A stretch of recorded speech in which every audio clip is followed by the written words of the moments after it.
इंजी कैसे पड़ा? इंजी बेटा इसलिए नाम पड़ा मेरा क्योंकि मेरा नाम इंजमामुल हक है, सारों के लिए लेना बड़ा मुश्किल लंबा है, नाम है, हाँ। ठीक है ना।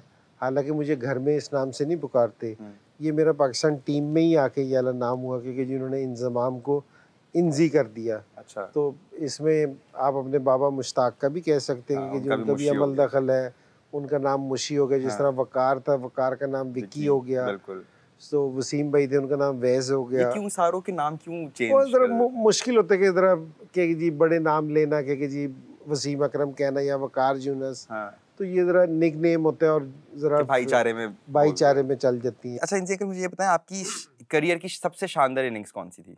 अभी जिस तरह आपने करार थे ना कि मेरा 20 से 21 हज़ार स्कोर है इंटरनेशनल, हाँ जी। अगर मैं उसमें से ना कोई एक इनिंग्स कहूँ ना, हम्म, तो वो मुझे ना मज़ा नहीं आता कि हम्म, जी एक इनिंग्स में लोगों को 92 सेमीफाइनल की इनिंग्स बड़ी अच्छी लगती है और वो बड़े मौके पे खेली गई थी। हम्म, और वाकई वो एक बड़ा मैच था जिसमें वाली इनिंग्स खेली गई, वो बड़ी ज़बरदस्त है। हम्म, एक मुझे अपनी इनिंग्स बड़ी पसंद है, एक मैंने 93 में एक इनिंग्स खेली थी, 95 रन्स किए थे मैंने against West Indies not out. तो वो पाकिस्तान पहला वनडे जीता था वेस्ट इंडीज़ में। अच्छा, तो उसमें मैं मैन ऑफ द मैच हुआ था कि मैंने अच्छा। 95 रन्स किए थे। तो वो इनिंग्स मुझे अपनी बड़ी ज़बरदस्त लगती थी क्योंकि जी अगेंस्ट आप वेस्ट इंडीज़ में खेल रहे थे। अब वाली वेस्ट इंडीज़ टीम नहीं, 90s अर्ली 90s की बिल्कुल। वो खौफनाक टीम वेस्ट इंडीज़ बिल्कुल। की। अहमदाबाद में यहाँ मैंने जो आखिरी बॉल पे वो मेरी 60 कुछ रन्स की इनिंग्स थी। वो सेकंड लास्ट बॉल पे वो सचिन को चौका मारा था जो 3 रन चाहिए थे, वो इनिंग्स बड़ी ज़बरदस्त थी। तो इस तरह की है इनिंग्सें, लेकिन 92 की मेरे ख्याल में इनिंग्स है ना, उसको फिर भी बेस्ट कहना चाहिए। क्योंकि जिस तरह अभी आपने कहा कि खौफनाक थी 90s की वेस्ट इंडीज, जिस तरह आपको देख के लगता नहीं कि आप डरते होंगे किसी से, तो आपके लिए कोई ऐसा प्लेयर था कि जिसे आप भी घबरा जाते थे? जो वेस्ट इंडीज़ के 80s और 90s के फास्ट बॉलर थे ना, तो ये कोई कहने की बात नहीं है कि कोई मजाक है या वाकई ओपनर्स जो टॉप ऑर्डर्स होते थे उनको नींद नहीं आती थी कि जी सुबह मैंने किसको खेलना है। तो बिल्कुल आपको, और दुनिया का जो सारों से बड़ा बैट्समैन है ना विव रिचर्ड, तो वो हेलमेट नहीं पहना उसने कभी भी। उससे भी पूछा कि तुम डरते नहीं? उसने कहा डरता हूँ, बस मैनेज कर लेता हूँ अच्छा। तो डरते सारे हैं, तो बस मैनेज करने की बात है कि आप कितना अच्छा मैनेज करते हैं। तो मैं भी ये कोशिश करता था कि मैनेज करूं, लेकिन कालों को देख के, उनकी लाल लाल आंखें देख के और वो इतनी लंबी हाइट, जैसे उनके साथ जाके खड़े, हालांकि मेरी अपनी हाइट अच्छी है, तो मैं भी उनको इस तरह करके देखता था ना जिस टाइम, सो दिल दहल जाता था। सही। अच्छा, आप अपने टाइम के बहुत सक्सेसफुल कैप्टन रहे हैं, तो अभी बाबर आजम कैप्टन है, आपको आर यू सेटिस्फाइड कि वो सही है, अच्छे कैप्टन हैं?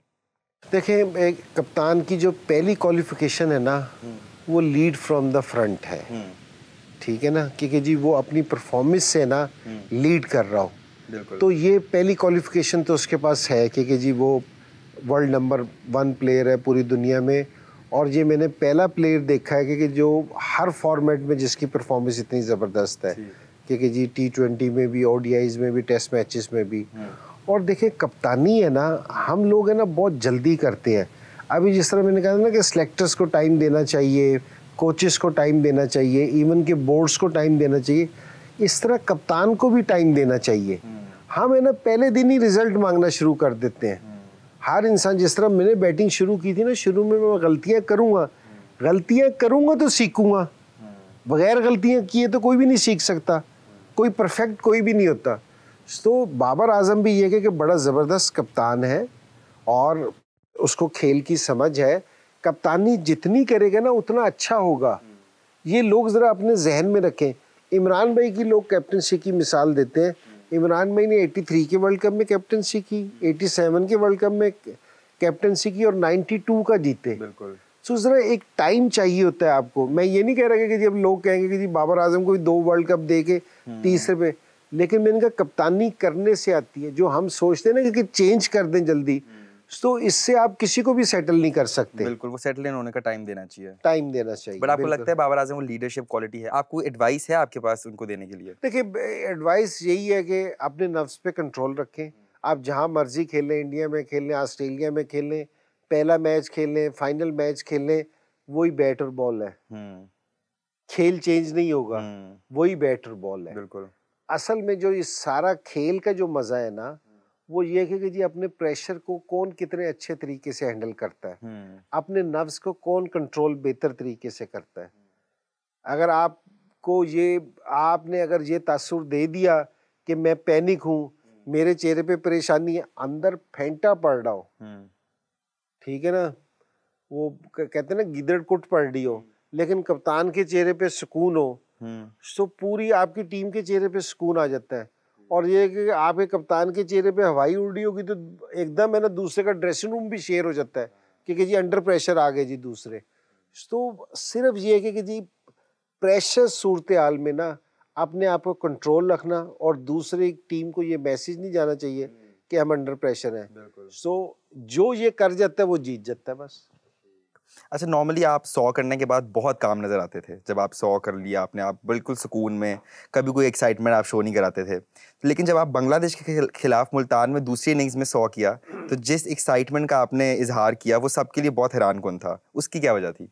देखिए, बांग्लादेश, एक तो मैं बहुत माजरत के साथ ये चीज़ कहूँगा कि शुरू में जिस टाइम बांग्लादेश की टीम आई थी ना, तो हमारे प्लेयर्स ने उनकी बहुत हेल्प की थी, क्योंकि जी और हम बड़े खुश भी थे इस चीज़ से कि जी बांग्लादेश आई है। तो जिस टाइम टेस्ट मैच वो जीत रहे थे तो उनकी थोड़ी सी जो लैंग्वेज थी वो बहुत गैर मुनासिब थी, ठीक है। और दूसरी चीज़ ये कि अब वो मेरा होम ग्राउंड था और मैच की सूरत हाल ऐसी हो गई थी, मैं जिस टाइम बैटिंग कर रहा था ना, तो एक बॉल होती थी, एक बॉल और दूसरी बॉल के दरमियान जो गैप होता था ना, उसके बीच में ना लोग ला इलाहा इल्लल्लाह पढ़ रहे थे जोर जोर से। वो एक है ना आपके जिस्म पे ना एक असर अंदाज हो रही थी चीज़ के जी ये क्या हो रहा है, कि जी लोग जोर जोर से ना दुरूद शरीफ की आवाज़ आती थी या ला इलाहा इल्लल्लाह की आवाज़ आती थी। तो वो आपको है ना बहुत ज़बरदस्त किस्म की मोटिवेशन मिल रही थी कि आप है ना पंप अप हो रहे थे कि यार ये क्या हो रहा है।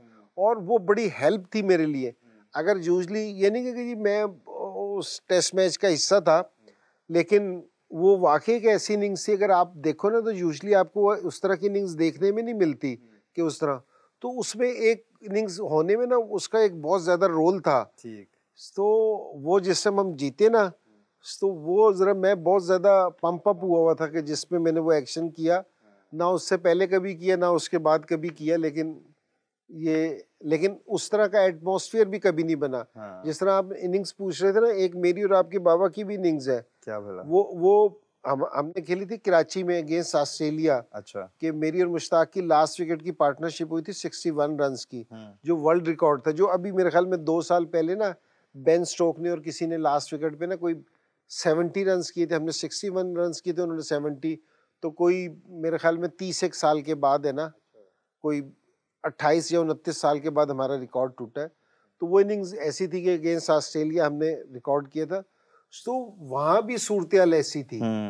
तो ये जो उनसे मैचेस है ना, ये मेरा मतलब है कि जो हिस्ट्री के मैचेस है ना, उनमें से एक है इस तरह के मैचेस। सही, उसमें तो आप पम्प्ड अप हो गए थे, लोगों ने आपको एक एनर्जी दी थी। वैसे आप यूजुअली इतने काम क्यों रहते हैं? जो डिसीजन आप काम होके ले सकते हैं ना, वो आप है ना दूसरी तरीके से नहीं ले सकते कि अगर आप प्रेशर ले लें। अगर आपने 100 रन करने हैं, 200 रन भी करने हैं, अगर प्रेशर आप ले लेंगे तो फिर आप सही तरह प्लान नहीं कर सकेंगे। आप अपनी स्किल्स को ना उस तरह इस्तेमाल नहीं कर सकेंगे जिस तरह करना चाहिए। अच्छा, इन जनरल आपको अपना कोई की शॉट याद है कि आपने किसी बॉलर को सिक्सर मारा हो? देखिए, मैं एक शॉट है ना मेरा बहुत ज़्यादा मैं खेलता था कि क्रॉस पे जाके ना मैं स्क्वायर लेग पे एक शॉट मारता था। मैं फास्ट बॉलर्स को भी मारता था कि फ्रंट फुट पे ना उस दौर में, आजकल तो बहुत ज़्यादा देखने में मिलती है, उस दौर में ये वाली शॉट है ना सिर्फ विव रिचर्ड खेलता था। सो हम सारे है ना विव रिचर्ड को फॉलो करते थे कि जी किसी तरह उसका, तो मैं भी इस चीज़ की बहुत प्रैक्टिस करता था। तो वो वाली शॉट मैं खेलने की कोशिश करता था कि जी क्रॉस जाके ना फास्ट बॉलर्स को मैं इस तरह मारता था, और उसमें मुझे काफ़ी कामयाबी मिली, काफ़ी स्कोर किया मैंने उसमें।